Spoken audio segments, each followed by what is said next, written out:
What's going on, fam? Welcome back to the channel. Welcome back to another 1 month review, this time of the Predator Elite FT, the fold-over tongue model. Now, this will probably be very similar. In fact, I know it's going to be very similar to the non-fold-over tongue regular Elite laced model, but stay tuned. If this is the boot that you want, definitely hear me out with some of these ratings, because a few of them are different in some important categories compared to the non-fold-over tongue model. So without further ado, guys, let's get into the Soleplate. Now, the Soleplate is, of course, the control frame 2.0 that we found on the Nemesis line. It is really, really good in my opinion. It's neutral, it's easy to wear on AG, it's easy to wear on FG, it performs really well. You actually have kind of a remarkable amount of snapback for this particular category. If you look at GX, SKX is pretty similar to this as far as like responsiveness of the Soleplate, but I would say compared to Future Ultimate GX2 and what else am I thinking of? Tequila, this Soleplate is much more responsive than those models. And so for me, this Soleplate is gonna get an 8 out of 10. The heel area on the Predator Elite FT is actually really comfortable, but because of the way that this fold-over tongue system works, and because you don't get quite the same amount of lockdown and the laces don't go as high as the regular Elite model, the heel area is going to suffer a little bit, and we'll see some of that reflected in the lockdown category as well. The heel area is really comfortable though. I think they've done a nice job of creating padding on both sides. They've given your kind of the heel area enough flexibility back here to feel comfortable without feeling super restricted. But as I said before, with a little bit less lockdown than the Elite model, I do find my heel to slip a little bit around in the back of these. So for me, they're going to get a 7 out of 10. The upper of the Predator is probably the best piece of this football boot, other than going back to a really iconic and awesome design with the fold-over tongue. This Hybrid Touch 2.0 upper is sensational. It is one of the best, if not the best, uppers on the market, in my opinion, as far as a synthetic goes, and in my opinion, it beats out a lot of the leather and knit competition as well, too. It's so responsive, it feels really good on feet, it really has this like rubber band effect where you put your foot in and it sort of stretches, and then as it molds, it kind of snaps back into place. I know that's really interesting. It's sort of a weird analogy, but you really have to try these to understand. Make sure you go true to size with these and you'll get a really nice and responsive fit for this upper. It fits, it's got a great touch on the ball, and the upper performs really well, has great durability and all that stuff too. So for me, this upper is an 8.5 out of 10. Lockdown of the Predator Elite FT is fine. I would say it's pretty average. The issue with me is that it's not a holistic issue, right? It's not a situation where the whole boot just sort of lacks a little bit of lockdown.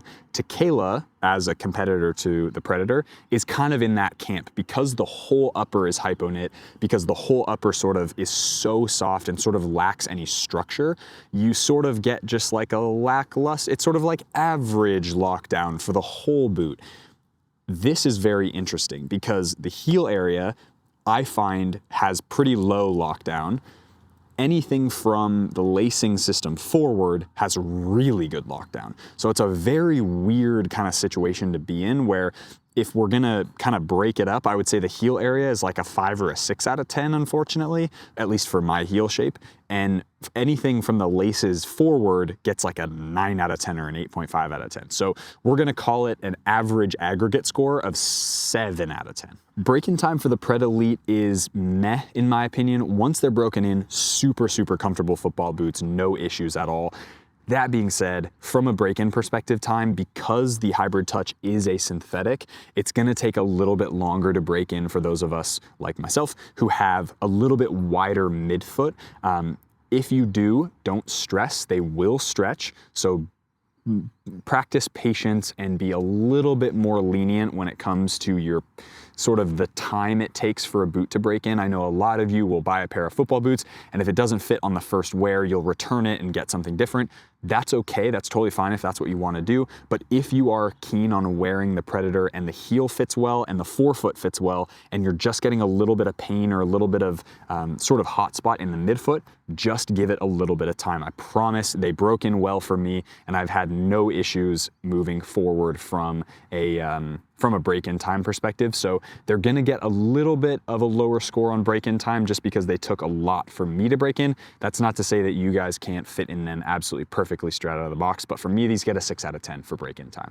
Durability and build quality has been super impressive from these, especially in a few different areas. I know that a lot of people complained about the sole plates cracking. That seems to be, or seems to have been, an issue with the first couple colorways. So that's like the Pred Strike colorway, and then a couple other colors people said that the sole plates just really struggled as far as cracking and some issues there. As I said before in previous Predator videos, I don't put a lot of stock into the occasional person complaining that their sole plate cracked. They get extra volume and voice on the internet because, number one, it's the internet, but also because you're gonna hear about that 1 or 2 people, but then you're not gonna hear about the other 50,000 people who have a pair of these who their Predators performed fine. So just, again, perspective. That being said, durability and build quality has been absolutely fantastic for these. I've been able to wear them in FG surfaces and no issues, been able to clean them off totally fine with no apparent, issues with paint or anything like that. The sole plate has performed really well. I've worn them on AG as well quite a bit, and they've performed really well. Obviously like to keep my boots really clean, so that's why they look so pristine and lovely, but they have been pretty muddy in the past, and there are still some issues on the sole plate, which is annoying or mud on the sole, not issues, mud on the sole plate, which is annoying, but you get the idea.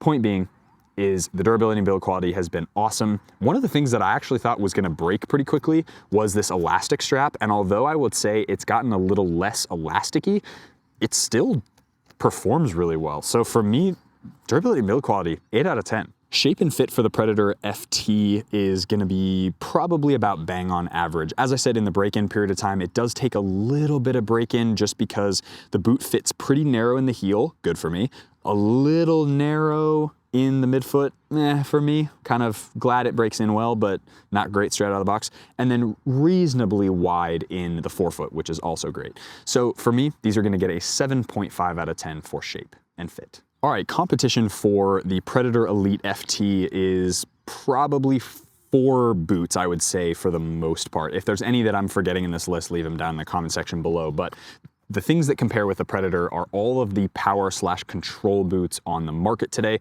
which the major players for me are the GX2, the Tequila V4 Plus, the Skechers SKX, and then if you consider it, even I don't consider it to be necessarily a competition just because it's not even close to the caliber, but the Puma Future FTR 7. Now these are all in that sort of power boot, control boot category, and these, in my opinion, as you guys know, you can just go watch the top 5 control boots of 2024 so far. These are the top of the list. That being said, the GX2 is what I probably prefer to wear just because it's what I really enjoy wearing. That's what I'm gonna pick, but these are the best. I hope that makes sense. You know what I'm saying? So like objectively, I think these are the best boots, but the GX2 is my favorite. So take that with a grain of salt, but that's my rating. So again, top dog regardless of how you look at it. Performance for the Predator Elite FT is very, very good. I think these are one of the top performers on the market. As I said, other than the heel area slippage that I get, which is pretty minor to be fair, but it is a nitpicky thing I have to tell you if I do get it. So outside of that, they perform excellently well. I love the upper. Obviously, pinging with this pair of football boots is an absolute joy. It feels incredible. The ball feel is awesome. Sole plate responds better than most in its class, and it really is one of those boots that Adidas just nailed out of the park. Like it's so good. It's so good. And if you can get your hands on a pair, whether it's the fold over tongue model or it's the regular Elite model, I probably wouldn't recommend the laceless model. I don't think it's in the same kind of performance category as the other 2 laced models, but it is still a really good laceless football boot in my opinion. I have my own thoughts about that boot. Obviously, in that 1 month review, I did say that the Tequila is my favorite laceless boot, but the Elite laced models are fantastic. And for me, performance overall gets an 8.5 out of 10. All right, guys, overall rating of the Predator Elite FT. These are an 8 out of 10 football boot. No they don't get an 8.5 just because of the break-in time. I know it sucks. They don't get a 9 because it's not what I'm gonna pick every day of the week, but I think they're iconic. I think they're incredible looking. This colorway is actually probably my least favorite, which is funny. I'd rather wear the all black or obviously the Trent Alexander-Arnold colorway, which I'm not gonna wear a ton, but these have been awesome to wear and I've really enjoyed them. And if you are looking for a pair of kind of power / control boots / you want the heritage of the Predator Elite is probably the best Predator that's been produced in the last 10 years, 10 to 15 years. That's just, I think that's objective fact at this point. They're lightweight, they perform excellently well, and they're just a really, really good pair of football boots. So I would highly recommend you try a pair out for yourself in either the laced non-fold-over tongue or like this model, the fold-over tongue. Although I know it's getting really hard to get a pair of these because of some of the scalpers on the internet, but that's a whole different video topic. Hope you guys enjoyed that video. If you did, hit that like button, subscribe to the channel if you haven't already. You can find a discount code for my favorite grip socks that I'm wearing in this video down in the description box below. As always, be awesome, take care. I'll see you guys in the next video.